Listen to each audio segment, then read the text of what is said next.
ትላንትና እንግዲህ አብርሽ ልጁን ከሩትዬ ነጥሎ ሊወስድ ሀሳብ ነበረው። እሷ የሌለችበት ስፍራ ላይ ልጅ የሚጠብቅ ልጅ ጋር አስቀምጣ ወይንም ሰጥታ ቤቷ ላይ የሌለች ሰዓት ሄዶ በድብቅ ልጁን ይዞ ሲወጣ ሩትዬ ደርሳ ደግሞ አብርሽ ጋር በጣም ትልቅ ጸብ እንደተፈጠረ ሁላችሁም አይታችኋል።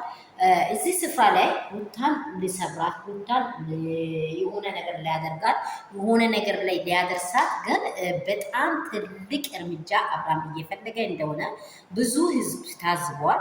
አብርሃም ሩታ በጣም ስትጨነቅ እርጉዝ ሆና ባለችበት ሰዓት ስታሳድግ አብሮ ያልተቸገረ አብሮ ምን ሆነ ምን ሆንሽ በምን ችግር እንደዚህ አለፍሽ ብሎ ያላወረሰው ዛሬ ብድግ ብሎ ልጁን ብድግ አድርጎ ከእናት ውስጥ ነጥሎ ሲወስድ ምንኛ የሚከብድ ምንኛ ልብ የሚሰብር ነገር ነው ወገኖች። ይሄ ጸጥ የሚያስብል ነገር አይደለም።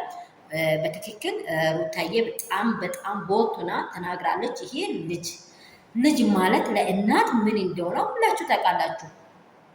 አባት የፈረስ ስጋ ነው ይላል ሰው ሲናገር ማለት ነው። አባት የፈረስ ስጋ ነው። ፈረስ ስጋ ስንትን ምንድነው? በየመንገዱ እንትን የሚል ነው። በቃ የሚወድቅ ነው።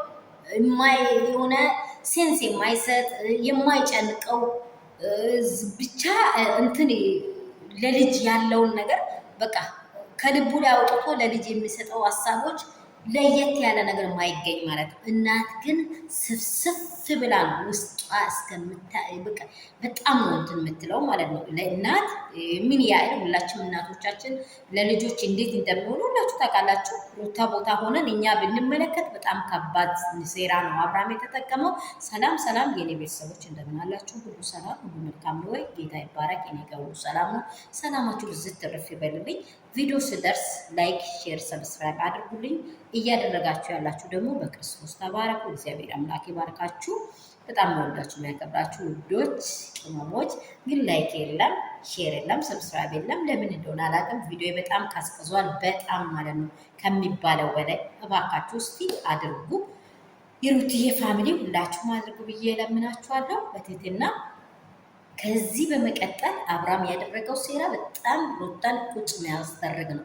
አሁን ፖሊስ ይዛ በትክክለኛ መንገድ አብርሃምን እንደምታስጠነቅቅ በልጇ ላይ እንዳይደርስ ድርሽ እንዳይል እንደምታደርግ በወሰነው እና ባቀደው ሰዓት ህግ በፈቀደው ሰዓት እንዲያይ እንደምታደርግ ተናግራ ነው የተለየችው።